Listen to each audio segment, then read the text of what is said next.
Hello there, my name is Justin Stairs and this is the Brussels Signal Studio. We're here to talk about Germany and the EU elections. We're very happy to have Professor Patzelt here with us today. Thank you for finding a few minutes to come in.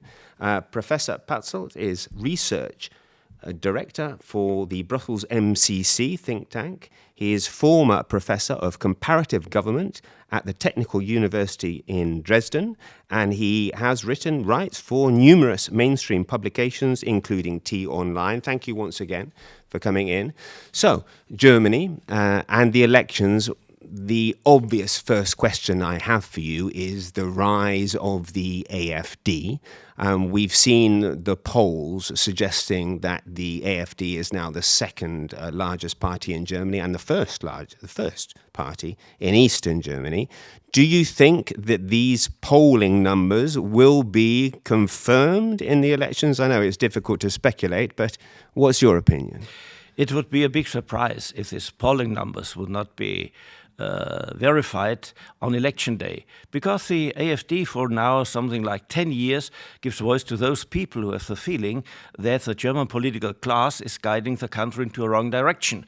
And since the course once taken by Angela Merkel on migration policies, energy policies, and so on, has not been changed so far, there is no reason for so many people who think that this is wrong to try to make their protest visible against the ruling or the established political class. And since in Germany elections for the European Parliament are taken as elections more or less signaling the political preferences of the people, not installing a government or a parliamentary majority, this election day is the traditional opportunity to say, no, we want to have a different form of policy, and therefore the AfD, without any doubt, will come out as either the strongest party in East Germany or the second strongest party in Germany at all.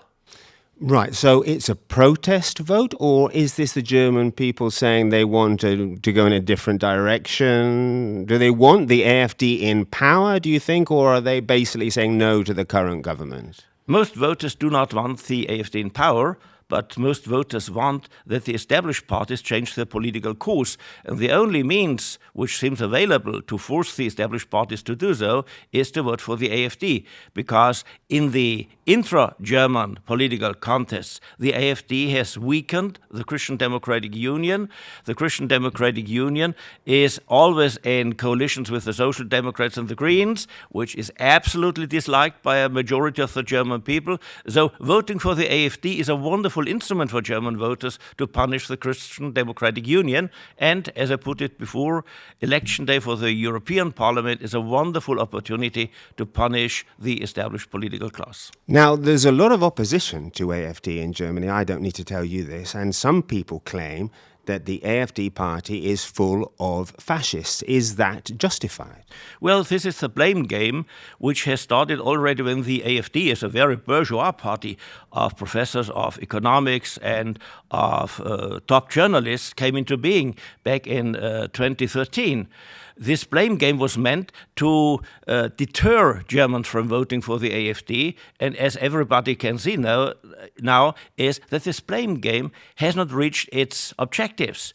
The AfD grew strong and stronger. The German society is now polarized between those in favor of the AfD, those in favor of the, collective political movement of the Christian Democrats, the Greens and the Social Democrats. And this is a very, very bad situation in which no constructive vote can be given, but where an obstructive vote does not necessarily change German policy making. Therefore, we are in a very bad situation right now. Polarization, essentially. Indeed. Now, there have even been moves to ban AfD or at least to cut off funding. What is the situation there, please? Well, we can ban political parties if the Federal Constitutional Court rules that this party is proactively fighting against the democratic basic order of Germany. But this proof never has been brought to the public. There are some, evaluations, some policy papers by the institutions for the protection of the Constitution. But in spite of many requests that these evaluations be published, nobody has published them so far. So it is somehow nearly a question of religious belief. Do you believe that the AfD is full of fascists and racists and so on, or do you not believe so? And depending on whether you confess the correct belief or not, you're included in or excluded from circles of public political discourse. Okay, well, one thing is to be excluded from discourse or to be uninvited to events, but another thing is to actually ban a party. Do you think it will happen? Or will they try to ban AfD? If the AfD is as dangerous as so many in Germany claim it to be, it would have been the duty of the German federal government to take the case to the Federal Constitutional Court. And if the government doesn't want to do so, the cabinet doesn't want to do so, a significant number of members of parliament could bring the case to the European Constitutional Court. But so far, only requests have been raised that to discuss about banning the AfD. We need to discuss whether we really should start procedure. We should consider the side effects. Nobody really took serious the challenge to bring the case to the Federal Constitutional Court. And many in Germany think the main reason political leaders opposing the AfD are not convinced themselves that they will be successful at the Federal Constitutional Court. And the example of the National Democratic Party of Germany, NPD, gives them some credit for their doubts of being successful.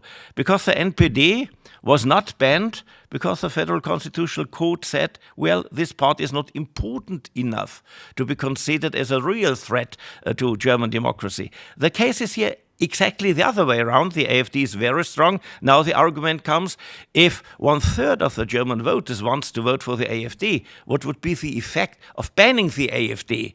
Would it support or increase legitimacy in Germany, or would it bring the country from polarisation to a pre-Civil War situation? And so nothing will be done. The AfD will not be banned, and whether the AfD afterwards will become a more normal party or a more radical party, nobody knows so far. Might that depend on whether they're invited into government? Because obviously most, or if not all parties, have said they will not go into government with AfD. Am I correct? There's a sort of cordon sanitaire. What will be the situation if they score well? Well, there is a cordon sanitaire around the AfD, and no politician, neither of the Christian Democratic Party nor of any other party, can dare to invite the AfD into a coalition. First of all, the AfD, for the Greens, the Social Democrats, the left part of the political spectrum, really passes as a fascist or racist or unconstitutional party.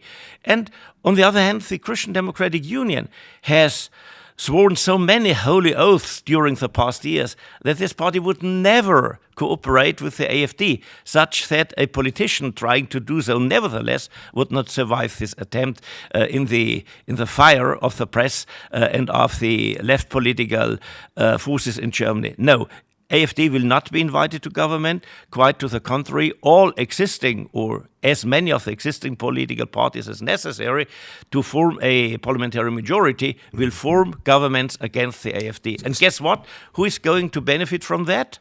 Of course, the AfD, and the loser will be the Christian Democratic Union. Again, you see how damaged the political climate and the political rationality is. You say they will benefit if kept in opposition. By benefit, you mean they'll grow even larger. Is that what you mean? Indeed. And what about in Eastern Germany, though? If they are the largest party in Eastern Germany, will Eastern Germany be governable?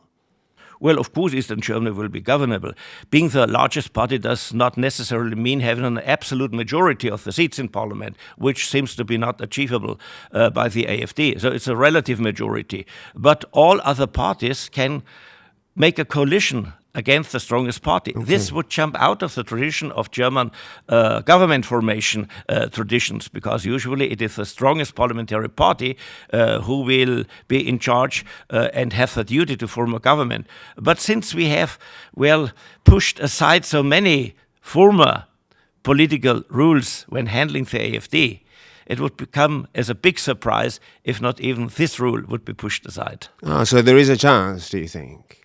There is no chance for the AfD to take over any East German government, and there is great probability that the Christian Democratic Union and the former Communist Left Party will go into a coalition if they can avoid the AfD seizing power. Right, but let's talk a bit about that, because obviously you mentioned polarization. We now have more hardline parties on the left as well. Can you talk a bit about that, please? Well, since we have a generally favorable political climate towards the left parties in Germany, this does not do much harm to the political system. The new party by Sarah Wagenknecht is conceived as a wonderful combination of leftist social policies and rightist migration policies. Right. So, on average, it seems to be quite a normal party, and either the Christian Democrats or the Social Democrats would be able to enter a coalition with this party.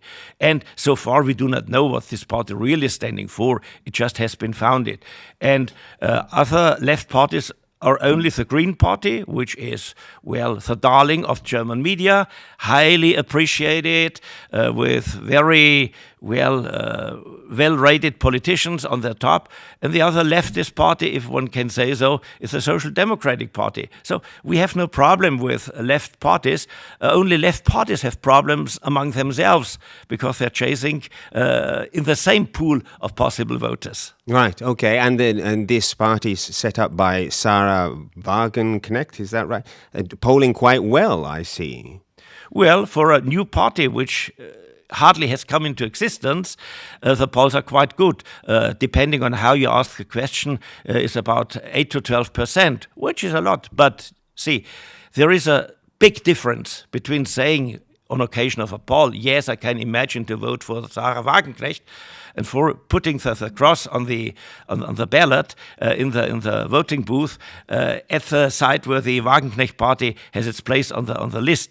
Well, so I do not think that these polls right now show more than that there is a certain longing for a left alternative to the Social Democrats or to the Greens.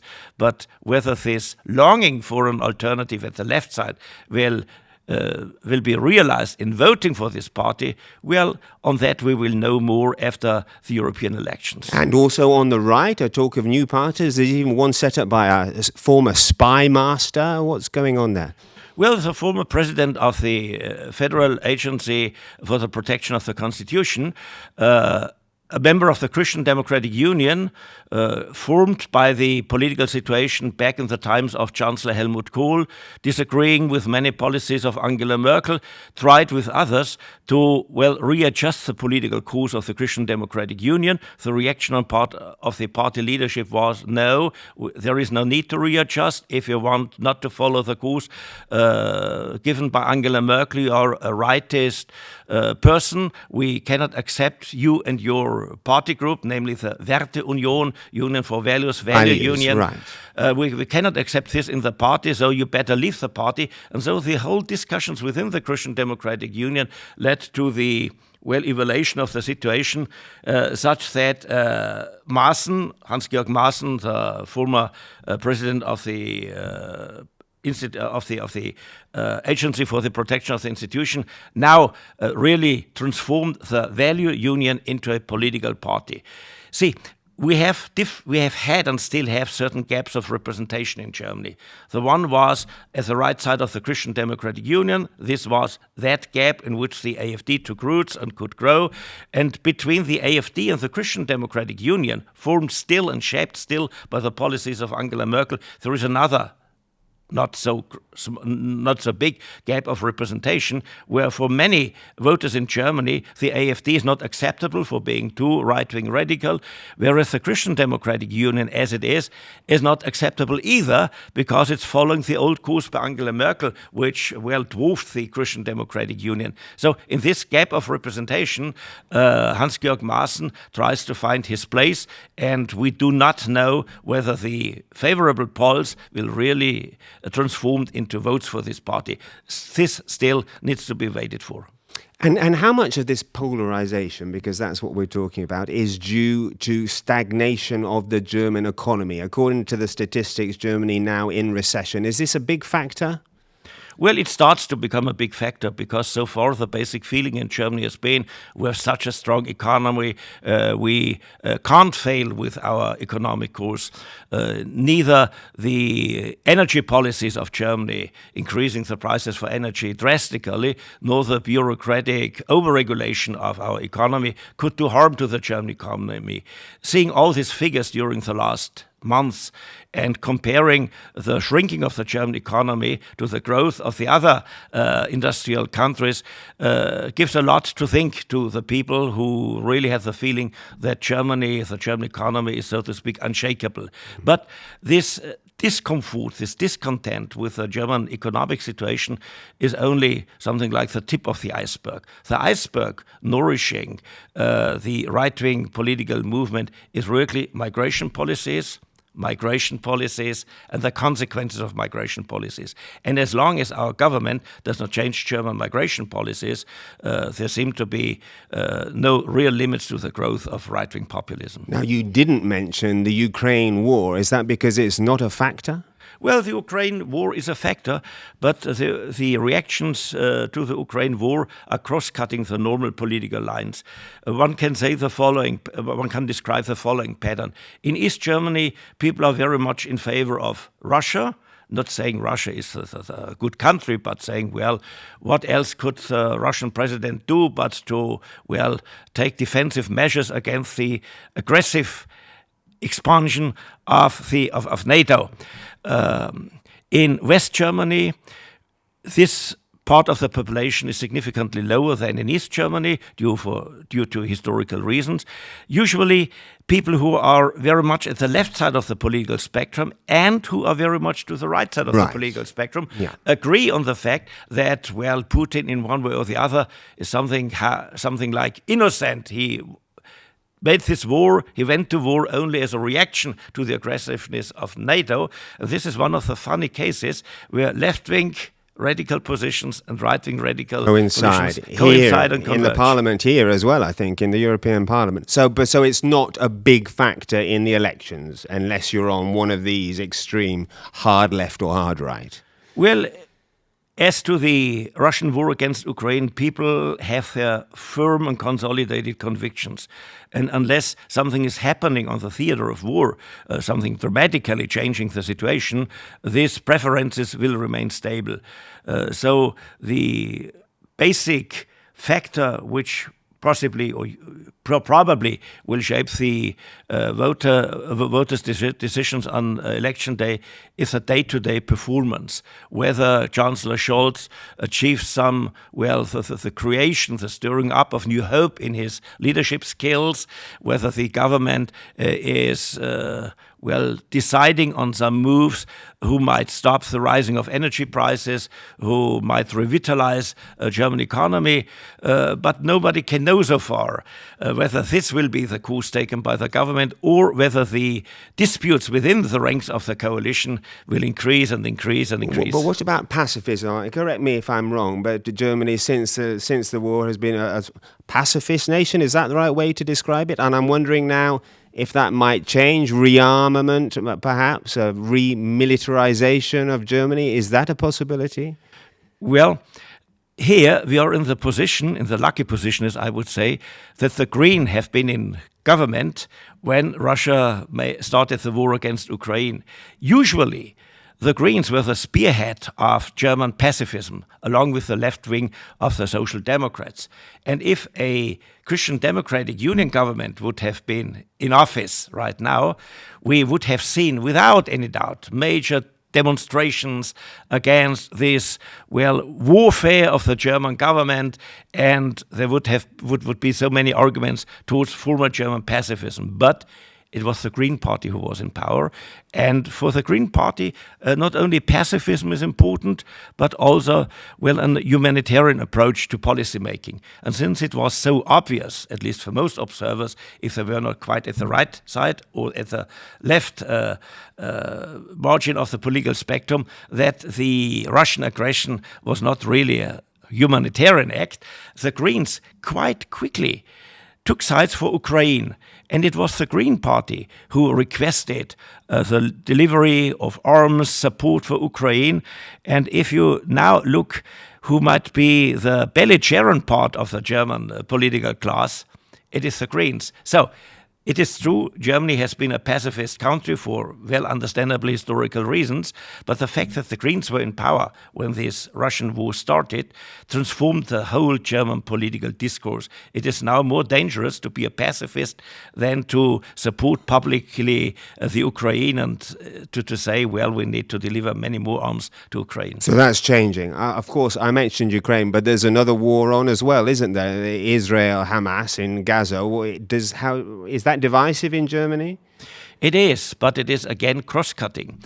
See, whenever anti-Semitic crimes have been done in Germany, if the police could not exactly say who was responsible for this crime, in the statistics by the police, they were attributed to right-wing extremists. So the basic equation in Germany was any form of anti-Semitism in Germany is right-wing anti-Semitism.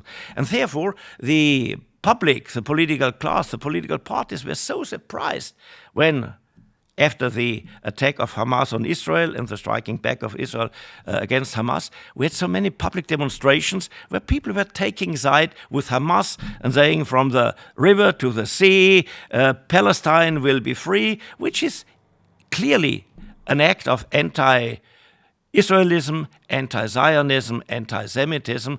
And with this, the German public has not yet found a clear and a cohesive way to handle this issue, because saying that Palestinians are right-wing extremists runs counter to the German convictions, because Palestinians are supported by the left wing. They are fighting against Jewish imperialism, colonialism, and so on. So it's our breed from the political left. So they can't be anti-Semitic. But all the slogans shouted at the demonstrations make absolutely clear that this is anti-Semitic, and we need now special protective measures for Jewish synagogues, Jewish schools, and so on, which has been unheard of in Germany for many years. So the whole discussion is changing, and it is changing following by the same pattern that we have addressed in earlier sequences of our talk.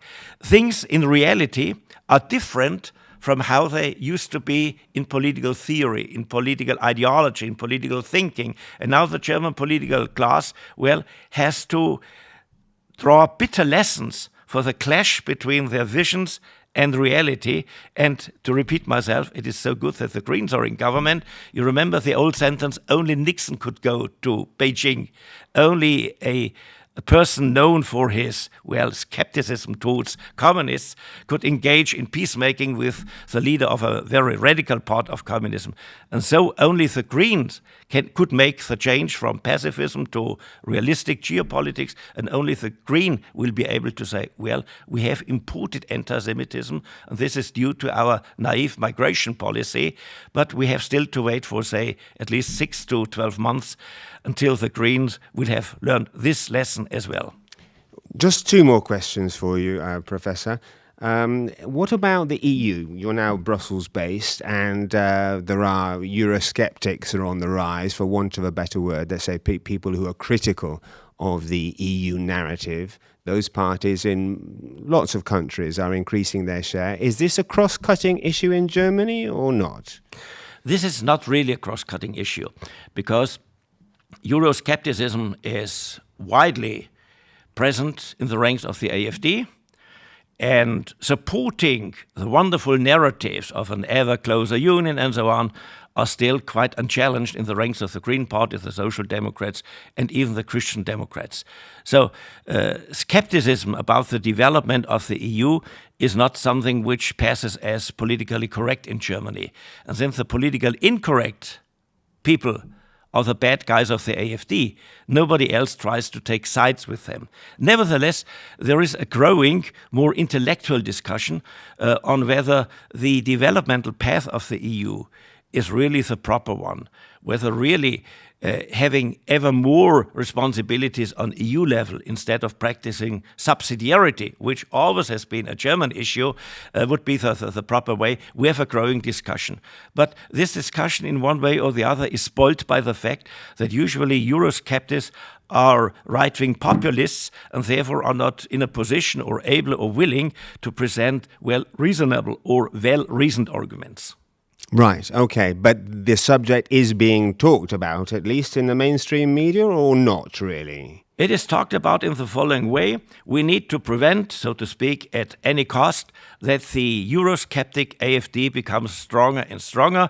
We have to safeguard not only democracy and peace in Europe, we have to safeguard the European Union, because this is the only guarantee for maintaining peace in Europe. So this is spoiled by this polarization. Okay. And my final question is, as we on the Brussels Signal have been reporting, there has been an increase in political violence. We've seen attempts on the lives or stabbings and what have you against, in particular, against some of the AfD leaders. Some people compare the situation we're living today with the 1930s, when indeed there was a great deal of polarization, economic stagnation. Is that a fair comparison? Well, it is a comparison, but a comparison which brings to light more the differences in the situation than the similarities. It is true we have a significant polarization, one that we never have had in Germany, in post-war Germany, in this degree. And of course, the Weimar Republic has seen a lot of polarization leading to the agony of the Republic. But we are far away from that. We are, so to speak, threatened because we were used to have a very calm and harmonic political situation. Yes, we have an increased level of violence against politicians, in particular right at the moment of the AfD, but also attacks on Greens, which is another way of this polarization being expressed in political actions. But it has, fortunately enough, not yet that amount that we know from Weimar times, where even top politicians were killed. So we are far away from that. But there is no guarantee that this still favorable state of affairs will go on.